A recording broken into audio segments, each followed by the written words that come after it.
After Miguel Vargas's grand slam, the Yankees added both injury and insult to the White Sox day. We're going to talk about it here on the CHGO White Sox postgame show.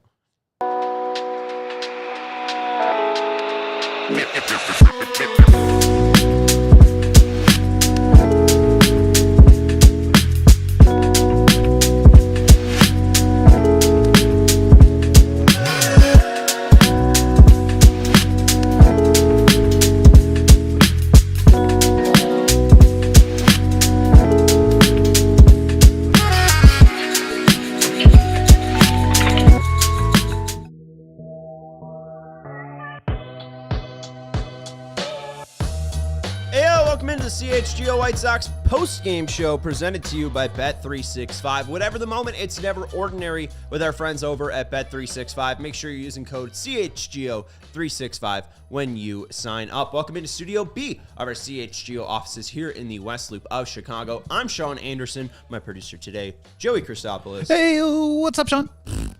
Yeah, seriously. Ryan saying apparently it was not a good day for Chicago sports teams. It was not a good day for Chicago sports teams, Chicago sports fans, and then also just CHGO in general. We're going to talk about it here on the CHGO White Sox post-game show. And just to add, to Ryan's comment there, the White Sox lose 10-4 to the Yankees.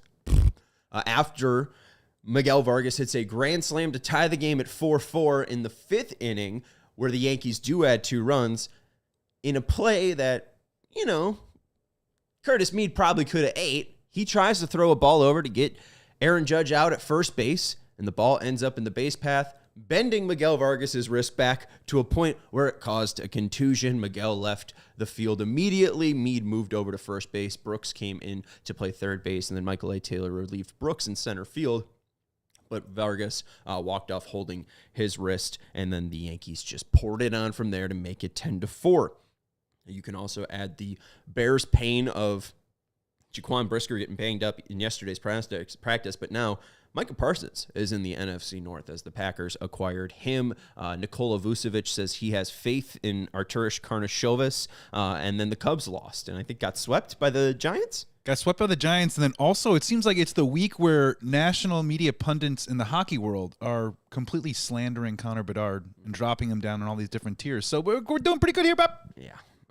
National dunce Jason McIntyre talked out of the not this hole. That riled up Bears fans as well. So it's just not a good day to be a Chicago sports fan. We'll talk about the White Sox in a second. I want to dedicate this show to Kevin Kostelecki. He is the owner of the store, was the owner of the store. He passed away, I believe, at 52 or 51 today.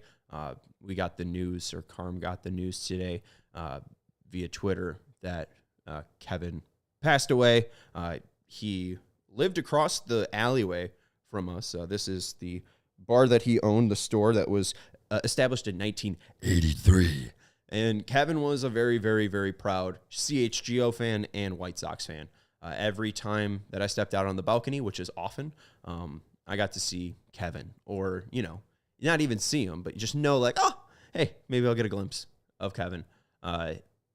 He was a great friend, neighbor, audience member, diehard, but also just kind of made things feel all right and made things feel normal at CHGO. I always knew that if I needed a break to step outside, if things were getting overwhelming or whatever, I could step outside and I could just talk to the chillest dude ever.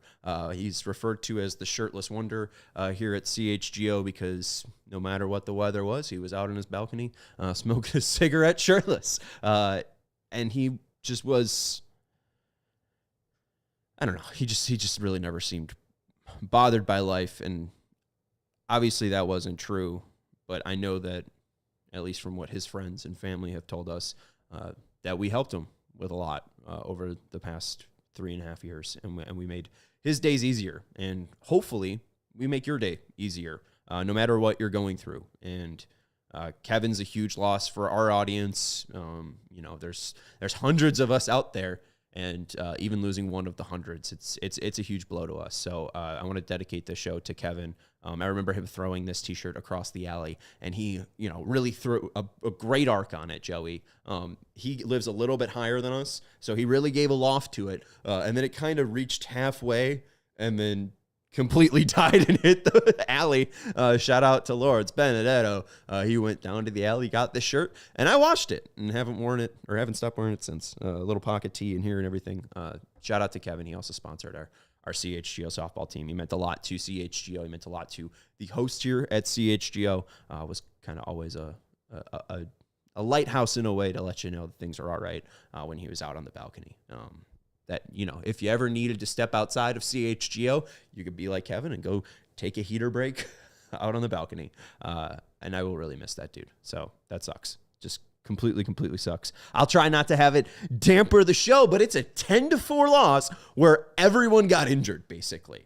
Luis Robert Jr. on the IL. He didn't play today. Colson Montgomery, he's day-to-day, but I guess it's day-to-day because he hasn't played in 2 days. And then Miguel Vargas hits a grand slam.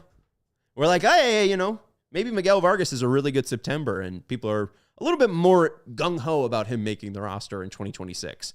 I think even if he had a terrible end of August and terrible September, he still would have made the team for spring training. But, you kind of wanted him to put one more stamp of approval on it. And he hits that grand slam, ties it up 4-4. Let's go. You're feeling good about Miguel Vargas. And then Curtis Mead, on a play that he really didn't have to make, and I don't even know if he had any shot in hell to make it, he's still well deep in the hole at third base, tries to throw out Aaron Judge, and this is why the first base bag should be wider. Aaron Judge should be allowed to run on the outside of the foul line to not interfere with Vargas' ability to make the play. It keeps Judge being safe, which, hey, if this was flipped, Aaron Judge got out on that play, New York might be, at least Yankee fans, might be burning down Yankee Stadium if Aaron Judge was hurt again on top of, I think, already his UCL injury. So not a really great night, and just, more of a reason to expand the base at first base. I think that Vargas will likely be out for the season. That's just a guess. He didn't look comfortable, and Luis Robert Jr. really didn't look that hurt on Tuesday. He even played an inning of defense after his at-bat in the second inning where he allegedly strained his hamstring. Vargas looked like he was in a lot of pain. I think that's well over a 10-day injury stint list. So Vargas is likely done for the season. And this game just really did stink. Like, there was a moment where I had a Godfather 3 moment, Joey. Just when I think I'm out, they pull me back in, and Vargas pulled me back in with that grand slam. But something about seeing Tyler Alexander confidently pitch to Aaron Judge and somehow, only allowing an infield single shocked me. And then the next at-bat is Cody Bellinger ripping a double that Mike Tauchman thankfully kept in the park, and somehow that didn't score Aaron Judge. But just when I thought I was out, they pulled me back in, and just when I thought I was in, they pulled me back out and then, drowned me in the Chicago River. There was nothing fun about this game outside of the fourth inning where you're like, oh, maybe there's a chance. And not only do they rip it out and away from White Sox fans, like, just kind of mob hit them, walk in the door. Joe Pesci got a Goodfellas. I was going to say, there's also a great scene in Godfather 3 when he's having these random flashes, these hallucinations of him and Fredo, and he's having these traumatic moments that hit him like a bolt of lightning, where everything's fine in the kitchen. The White Sox are fun bad. Let's see what happens. And then either the bullpen or tonight, he has these crazy hallucinations, and then it starts screaming in the kitchen. Then it's Luis Robert Jr. running down first base, and then he's back in the kitchen. And then it's Colson Montgomery, being sent down to AAA in spring training. And then it's, a cut to Miguel Vargas getting hurt. And then Mike Tauchman has to live in Italy for 2 years. As he should. That guy put in a lot of baseball life. He deserves a nice retirement on the Italian countryside. Why not? For Mike Tauchman. Sox lose 10-4. They fall to 48-86 on the year. I think the fun talk of, hey, will this team avoid 100 losses is pretty much dead in the water with Luis Robert Jr. hitting the IL, with Colson Montgomery's kind of up in the air availability, and then now Miguel Vargas it just weakens the lineup. I was really excited. The White Sox post All-Star break had 9 hitters that were above average, that had a weighted runs created plus above 105, but now they've lost the second hitter on that list in Luis Robert Jr. They've lost the 5th hitter on that list in Colson Montgomery, and they've lost the 6th hitter on that list in Miguel Vargas. A downright gut-churning, nauseating day for the Sox. It will be a curious exercise in the offseason when we go through it. If Sean, if you came up with your optimal offensive lineup for the Chicago White Sox, how many times that optimal lineup actually played together this year? Yeah, well, part of it is Colson not coming up until July. Sure. So not many games. He only played 43 so far. And I think Robert was there for all of them. I know he had a little bit of an injury in the start of July. I'm just thinking so the I think collection. we saw maybe like 40 games. Yeah, I don't know, the collection of Vargas, Colson, Chase, Caro and Teal, yeah. Luis Robert, Benintendi, Tauchman. Yeah, no, the ideal lineup is whatever, all 8 of those guys except for Benintendi. Right. That'd be great. Appreciate everyone hanging out in the chat, whether it's Ryan, Ashley, Sarah. Appreciate you. Hit that thumbs up button if you haven't already. I think we got around 15 to 20 people liking us and 6 likes, so hit that thumbs up button if you haven't already. If you have any thoughts, share it with us in the comments below. Ryan saying, I'm all for expanding first base. Too many players getting hurt over there. Again, it's a 162-game season, so then when you're actually putting, like, obstacles in the way of these players, maybe we should just avoid that. Edward saying, don't care if they lose 100 games, just as long as they win 45. I bet a nickel on the over. Hopefully 45 or 54. Sorry, they're already at 45, so you already cashed that ticket. Or Buffalo nickel, I'm hoping. But 54, are those worth value? I mean, those were probably made with silver. I mean, old, yeah, at some point, you would think. What's the value of silver these days? But I think... Don't get me started. I think they get to 55 wins. And what's 162 minus 55? How many losses would that be? That'd be 107. 107? Yeah, I mean, I think the 105 to 108, shout out to the 108 band is probably fair. So I mean, maybe in some way they do miss it, Edward, but I could see them from August 29th to October 1st, I think is when the season ends, winning 6 more games, because they're at 48 right now. I don't think that they're not going to win 6 more games. They're not that bad. But also, with these injuries, they might be that bad. Ryan's saying he's looking forward to either seeing Sean or Joey playing the outfield for the Sox in the coming days. Joey, have you started stretching? No. Neither have I. We're perfect for the White Sox outfield. Us and Tauchman in a touch your toes contest. Yeah, I still think I could probably win. I don't mean this in a bad way, and I think it's honestly just the ego of me being 28 and being like, I could still do it. Mike Tauchman had a chance to throw out Aaron Judge at 3rd in that 5th inning, and I honestly think I could have thrown a better throw. Like, there's just something where you could just see him lining up in right field, and you just could tell that, hey, man, this wasn't going to be an out. And it wasn't that deep of a fly ball. Like, I felt like it should have been a little bit more competitive. Tauchman had a real high throw there. Anyways, we have to take a break here on the CHGO White Sox podcast. We will get into the talk about Colson Montgomery's injury. We'll talk more about Luis Robert Jr.'s injury. And we will also talk about Trent Grisham, who hit a home run against the White Sox today here on the CHGO White Sox postgame show, presented to you by Bet365. We want to let you know about our friends over at Bet365. Football season is upon us, folks, and if you haven't signed up with Bet365 and their new customer offer, now is the time to do it. Use code CHGO365 when you bet $5, your first $5 bet. With Bet365, you get $200 in bonus bets to bet on whatever, whether it's a future, whether you think the Bears are going to win the Super Bowl, whether you think the Bears are going to win on Monday night, whether you think after the Bears go down 3-0 on Monday, they'll come back and place a victory, whether it's live, futures, or in-game. There is always a way to bet with our friends over at Bet365. They also have the NFL and college football early payout. So if your team takes a 17-point lead, you get an early payout. Your straight bets and also parlay selections get marked as winners. Go explore the best betting app out there with Bet365. Use code CHGO365 and you sign up. Whatever the moment, it's never ordinary with our friends over at Bet365. Must be 21 plus. Crisis counseling or referral services can be accessed in-app only. We also want to let you know about our friends over at RC Cola.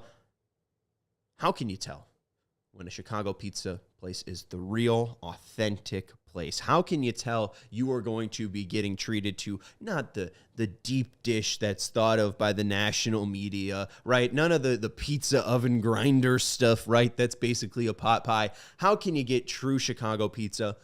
There's RC in the fridge. When you go pick it up, because you're not going to be eating there because it's a 50-foot square, whether it's Salerno's pickup, whether it's Milano's pickup, there is just a fridge behind the guy. There's a cashier, and they say, what 2 pops do you want? Because you ordered a large. It's RC Cola. It's always RC Cola. RC is an OG Cola in a world of spineless soft drinks. RC Cola tastes like a punch in the thirst. Do yourself a favor. Grab some RC at your local store. Stock up for your end of summer parties, back to school celebrations, or just watching the game. RC is the move for whatever you're doing. Hi, how are you? Welcome back to the CHGO White Sox postgame show presented to you by Bet365. Whatever the moment, it's never ordinary with our friends over at Bet365. Use code CHGO365 when you sign up. We want to let you know about our friends over at CHGO. It's us.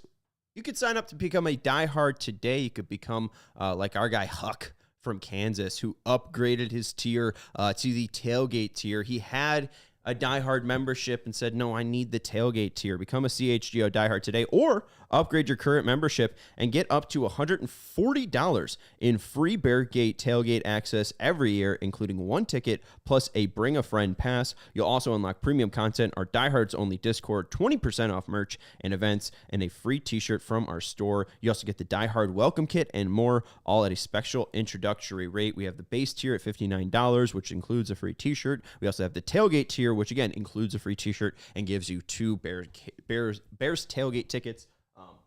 And again, you get the cool box. It all comes in the cool box. You get some stickers. You get a membership card. You get the shirt all in this box. And then, hey, just another reminder. Shout out to Kevin. We're putting this on hopefully the set of every show, and we're gonna remember Kevin this way because he was a diehard himself. Sign up today at this special introductory rate.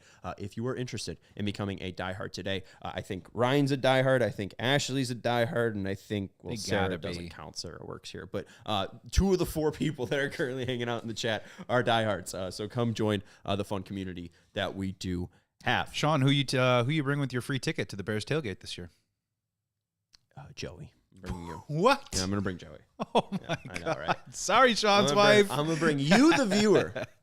She doesn't go. I don't know if I want to go. Here's the thing is I can't go to things that are like at 7 a.m. So most of those 12 ones, I'm just not going to be there. They're bright and early. The barbecue is rolling macaroni and cheese at 8:30 in the morning. It hits a little bit different. And let me tell you, it hits real nice. I think, again, you'd have to be drunk. You'd have to be inebriated. Something I can't do, especially not at 8 a.m. But you should be there if you could do that.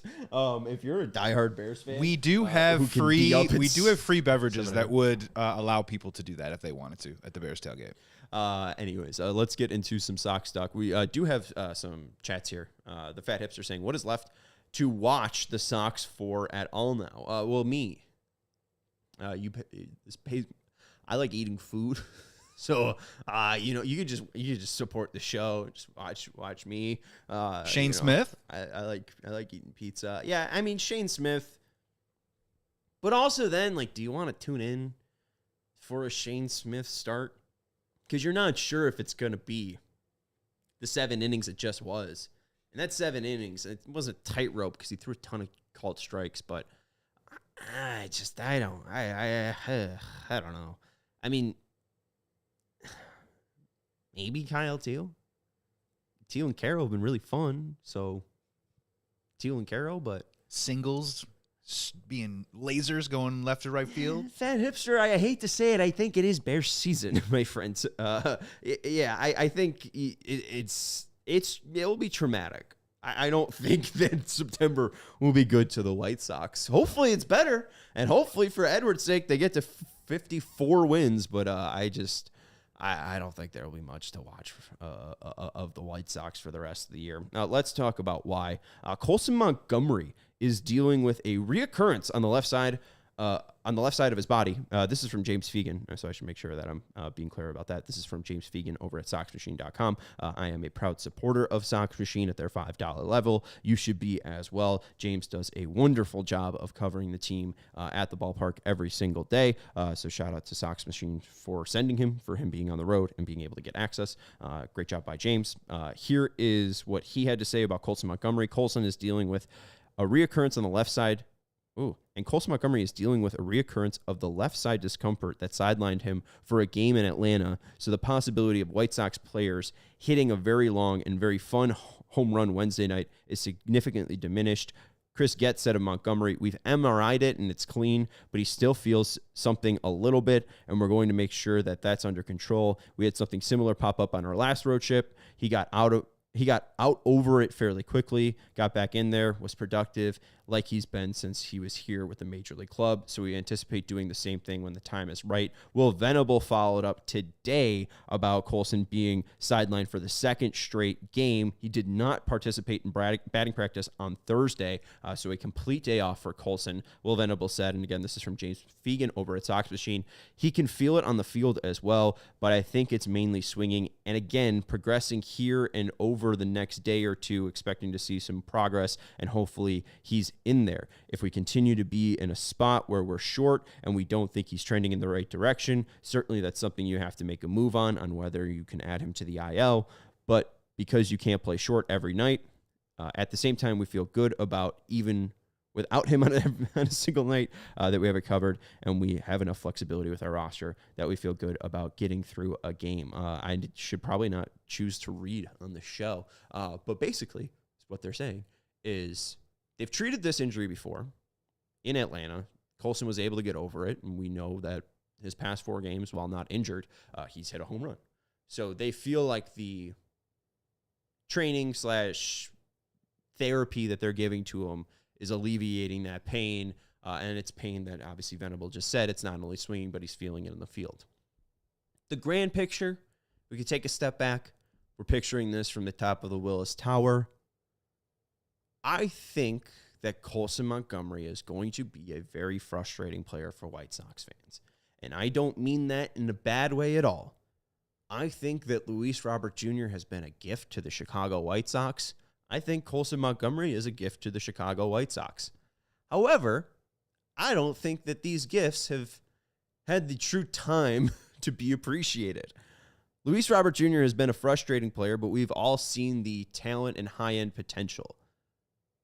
A lot of that is muddied by injuries. And a lot of Colson Montgomery's growth and development has been muddied by injuries. The reason he wasn't the opening day shortstop this year was because of injuries. The reason right now we're dealing with some things that need to be taken care of and a will they won't they add him to the IL is because of injuries. Both of these players exude top-level athletic abilities, power, ability to generate bat speed, Luis with his speed. And I think with their frames, tall and lanky, we've seen these horses run before, and the horse that's similar to Colson has frustrated the hell out of White Sox fans because of the potential. What we've seen from Colson in the first 44 games is nothing but potential. I think it's a little bit inflated. I also think it's a little bit deflated. I think he could be doing better. I think the balls that he is putting in play, I think he could have a higher batting average. I think he's getting really lucky with his homers. The last one he hit barely stayed into the park down the left field line. But if you are waiting for Colson Montgomery to give you consistency, I don't know if that's going to be what his career holds. I think Colson Montgomery is going to give you a lot of flash, and getting that consistent part will be the biggest struggle for his career. At the end of the day, I want to see him play baseball in a White Sox uniform. It's the same feeling I have for Luis Robert Jr.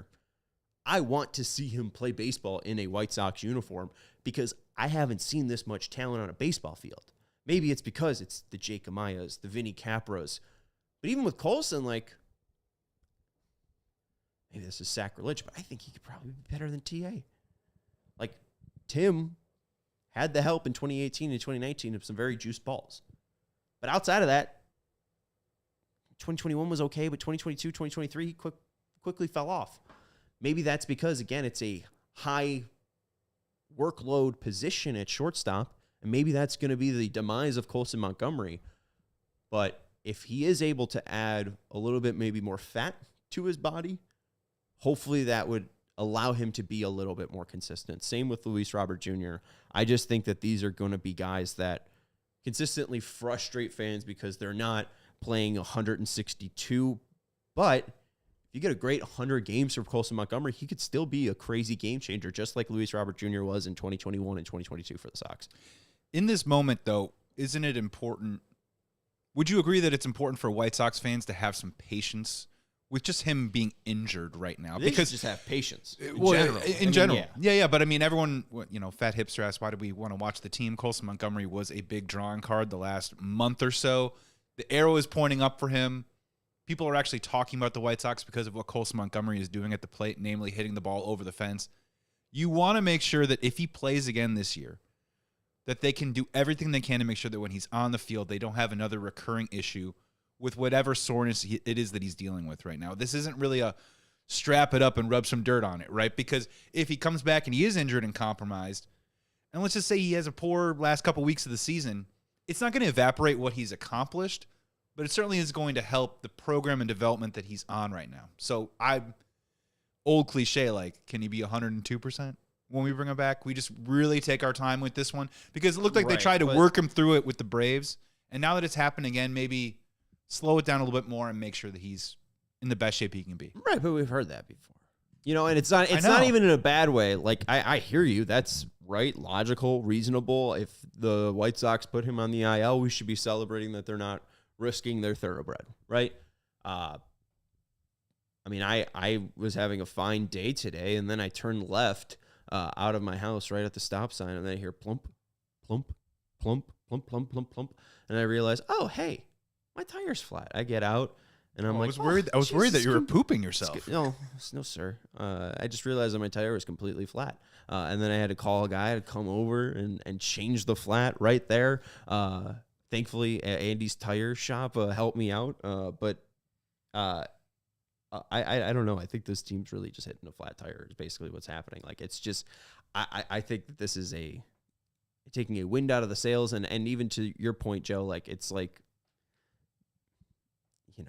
there is so much potential, but at the end of the day, like, do you want potential or do you just want Chase Maedroth to, like, over exceed expectations? And then that way you could be like, oh, well, look at the White Sox victory in player development. I don't know. I think I said earlier. It sucks. Yeah, I think I said earlier this year that that old phrase of like peaks and valleys, and I think with the Chicago White Sox, it's more about planes and potholes. And I think right now this is the pothole, man.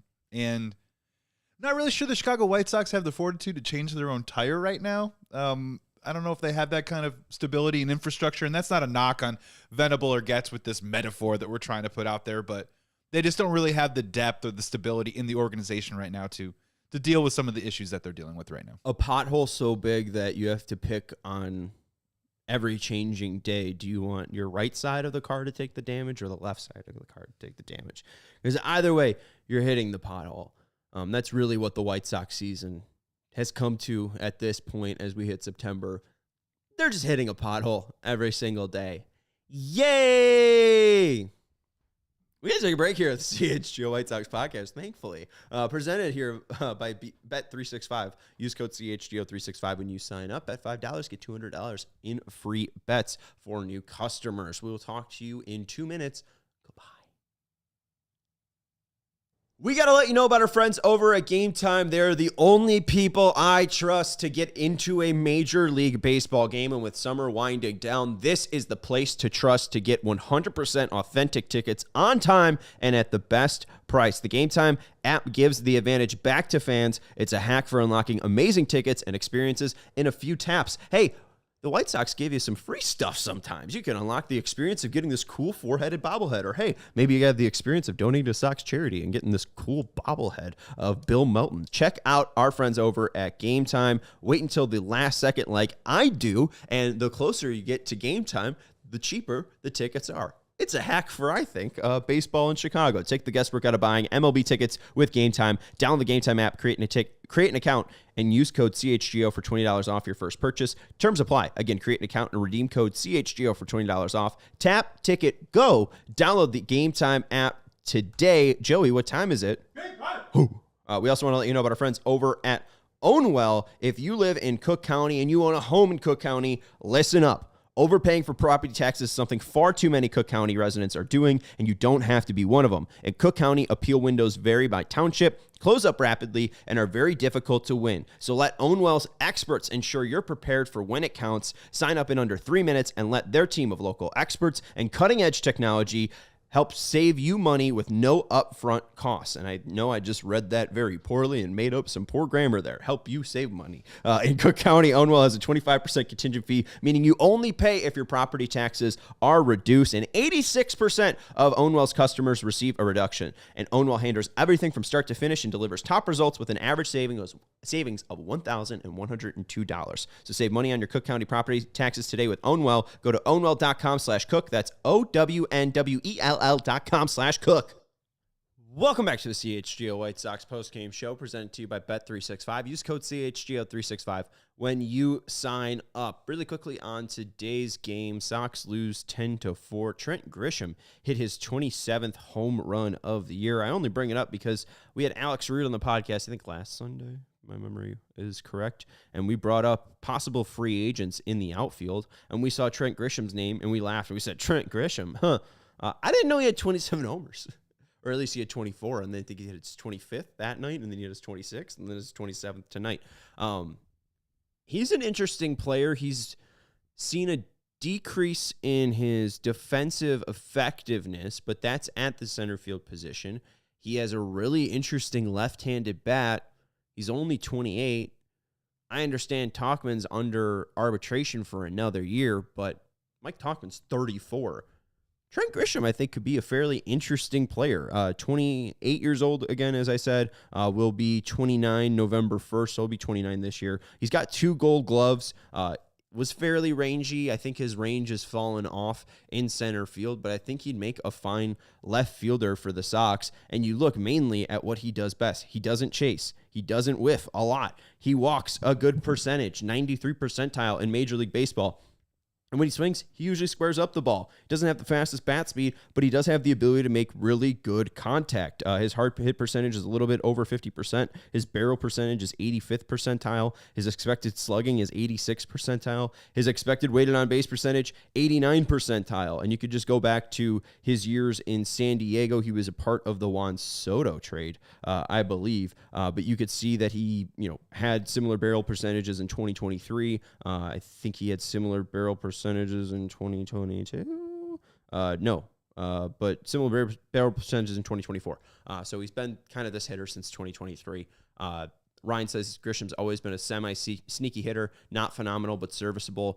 I think he's a guy that can possibly grow into a pretty decent role. And I think, if you give him full freedom, maybe 3 years, 4 years to patrol the outfield, I don't think he'd be a bad pickup. You always like having lefties in your lineup. I was going to ask you, what do you think the parameters would be? I mean, the guy, 27 home runs, probably gets 30 home runs, certainly has earned the right to ask for a multi-year contract for whatever team that he's going to play for next, whether it's the Yankees or someone else.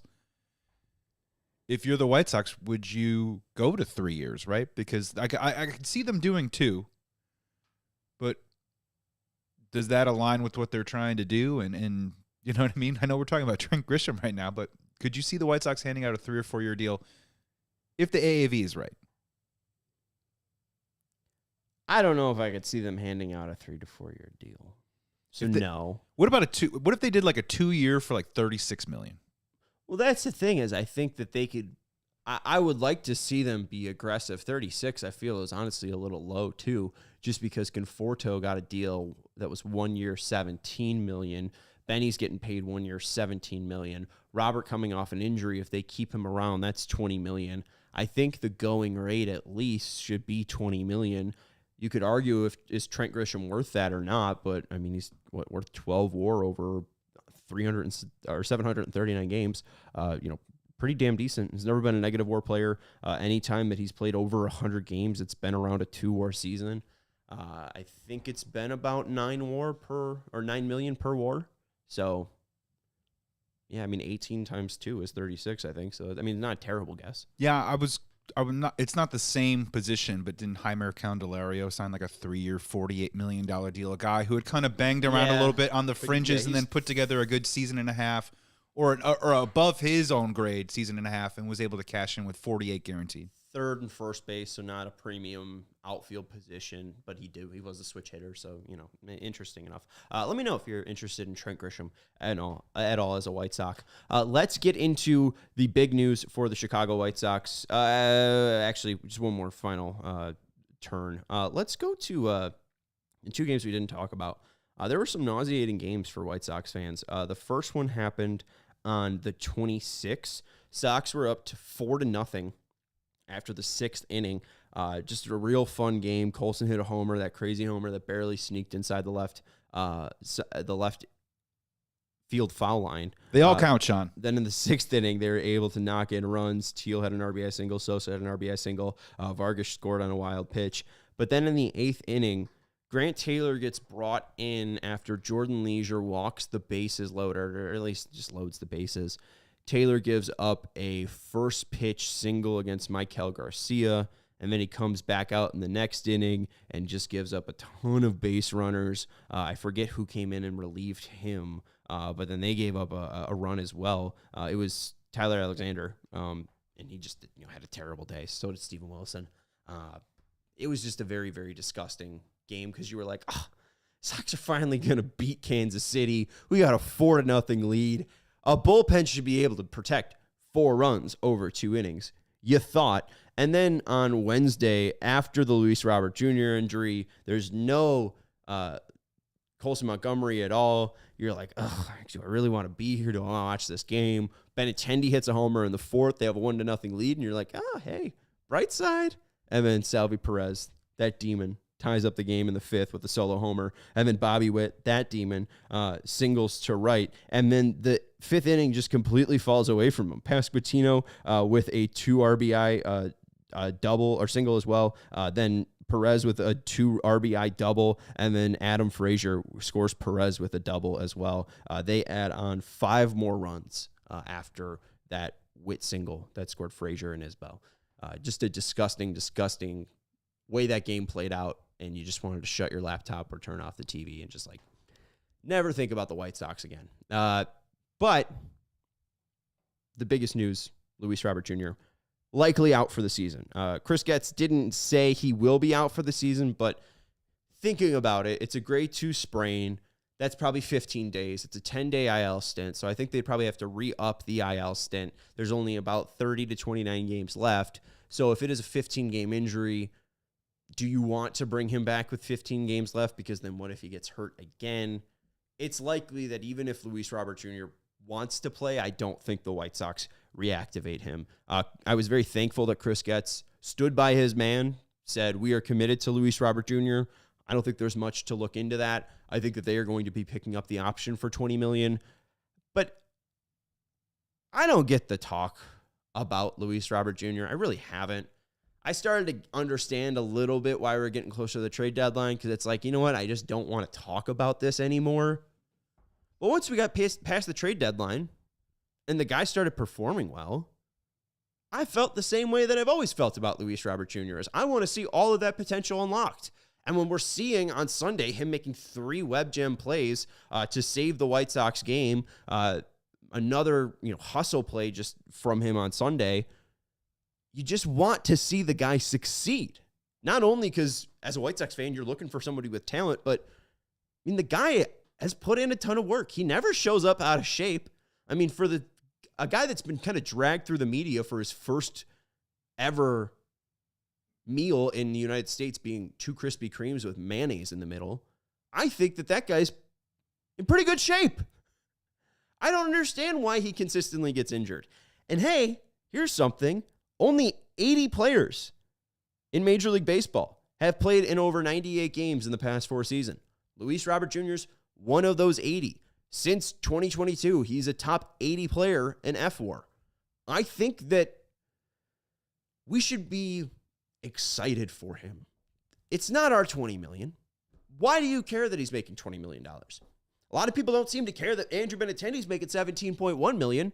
Thank God he's there every day. I would love if he was injured. I don't have to watch him anymore. We could watch Will Robertson and Luis Robert Jr. in the outfield. I want to see this guy succeed. He is the most talented White Sox player I think I've seen. I never got the privilege to see Frank at his best. I think this is the best White Sox player talent-wise that we've ever seen. Hasn't played out in the field. Abreu, Konerko, a lot of those players just had better careers than Luis Robert Jr. But I mean, even think of Jermaine Dye. Jermaine Dye didn't have like a real clean, easygoing MLB career, but look how happy he made us in 2005. I really think that there's a talented baseball player in there that some year, at some point, will have another 145-game season and will be another all-star, possibly star on the major league level. I believe in this kid, and it sucks. Just absolutely sucks that you won't be able to see him. Is there a combo cocktail a little bit with White Sox fans when they talk about Luis Robert Jr. in regards to what happened last year, setting a major league record in futility, combined with years and years and years of, let's be honest, ownership and Jerry kind of grinding a White Sox fan down, where now this is an actual debate of whether we should keep Luis Robert Jr. or not for $20 million, because the argument one is Jerry doesn't want to do it. Argument number two is the White Sox would never pay that type of money to keep that type of player around. And the third one is, well, the White Sox aren't going anywhere anyways. Why would they bring him back in general? So I feel like this conversation is, and you're right, I think Luis Robert Jr. is getting injected with some of this narrative poison when it comes to the Chicago White Sox because of other things that have happened that have influenced how White Sox fans view him as a player in the future of the franchise too. I don't think it's Luis Robert Jr.'s problem or fault that Jerry's never paid a player over $75 million. So now the $20 million, it's under a microscope of whether he deserves it or not. Of course he deserves it. Of course he deserves it. I think also, like, people are just jaded. Winning solves everything. And if they were winning and Luis Robert Jr. was healthy, people would probably have a very, very positive thought process of him. And just, shout out Ryan McGuffey. Yesterday he tweeted, for all of those pointing to the second half numbers of Luis Robert Jr., I point to years of this. The best ability is availability. And I just wanted him to clarify. I said, what are you saying? Don't pick up the option for next year? He said, no, you have to pick up the option now. No choice. Malpractice not to. But the sample sizes of good Luis Robert Jr., yeah, I'm good on those. I don't understand. And maybe I need to talk more to Ryan about what upsets him from June to August 26th, and this is June 1st to August 26th, of 217 plate appearances of 108 weighted runs created plus with positive defense, 12 stolen bases, 3 caught stealing. We wanted him to cut down the Ks. It's at 21.2%. We wanted him to walk more. It's at 7.8%. I just, I don't get it. It seems like this guy, if he ever gets the blessing of health, will have a great season for the White Sox. There isn't a better center fielder walking through the door next year. Their best option is Luis Robert Jr. Whether he's healthy or not, that's our man. And here's the thing that's most important. James Fegan, again of Sox Machine, had these quotes from Colson Montgomery on Luis Robert Jr. He's a really good player and star, and they can kind of go off and do their own thing, but he's not like that. He's there for us. I thought there was a language barrier too, but no, he understands everything pretty fluently. He can understand everything I'm saying. We joke around all the time. He calls me the Monty Monster nickname. I call him Panther, which, hey, come on, start that bilingualish. Come on, Colson, La Pantera. But Davis Martin says, I think he's truly being himself, which is fun to see. You can genuinely see the enjoyment coming out in the game right now, and he's making great catches. He's stealing bases when he's hitting home runs, and he's looking at Mike Vasil, flapping his arms and cackling and laughing. From a nonverbal leader standpoint, to see him have fun, that's what it's all about. I just love him. I love Luis Robert Jr. This sucks, plain and simple. And if you have a different opinion, I think that's fine. But you really have to come with, like, stats. Like, tell me why they should not pick him up for $20 million and tell me why he shouldn't get the full backing of White Sox fans. I don't see a player that's dogging it. And even if you go back to that 2023 incident with Pedro Grifol, he was the best player or one of the best players from that incident in April from May to the end of the year in 2023. So like that one incident 2 plus years ago, lit a fire under his ass, and he's been, I think, a fantastic player since. He's dealt with injuries, yes, and I would love for them to figure out a way for him to get around that, whether it's adding more fat, but this is a player that I think White Sox fans should support, and there's really no reason not to. Well, the burden that's on him, too, that I don't think is very fair at all is he is the last poster child of an era that completely crashed and burned so quickly and cratered faster, honestly, faster than I think I've ever really seen in my Chicago sports lifetime of a team go from 90 wins to a 500 team to honestly one of the worst Major League Baseball teams of all time within a 3.5 year span. And you know who doesn't care? The rest of the clubhouse.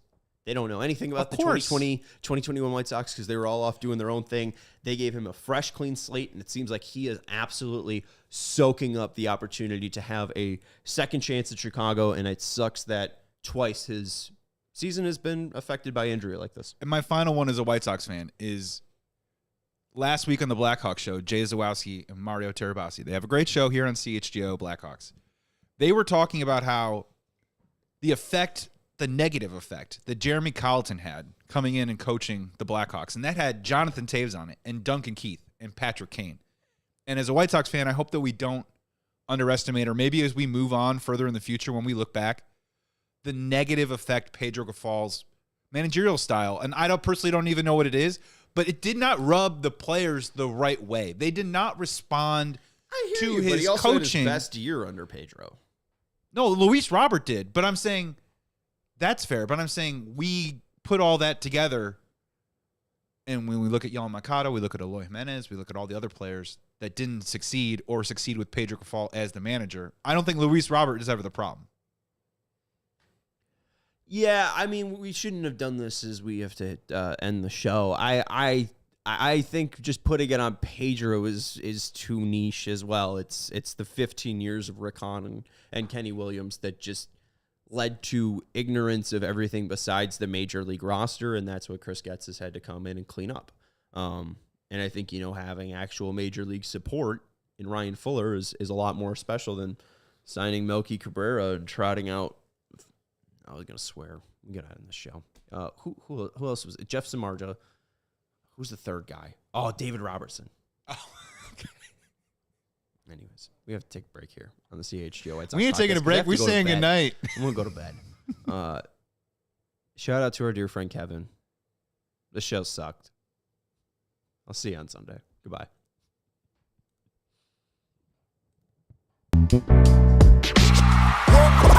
We all silly like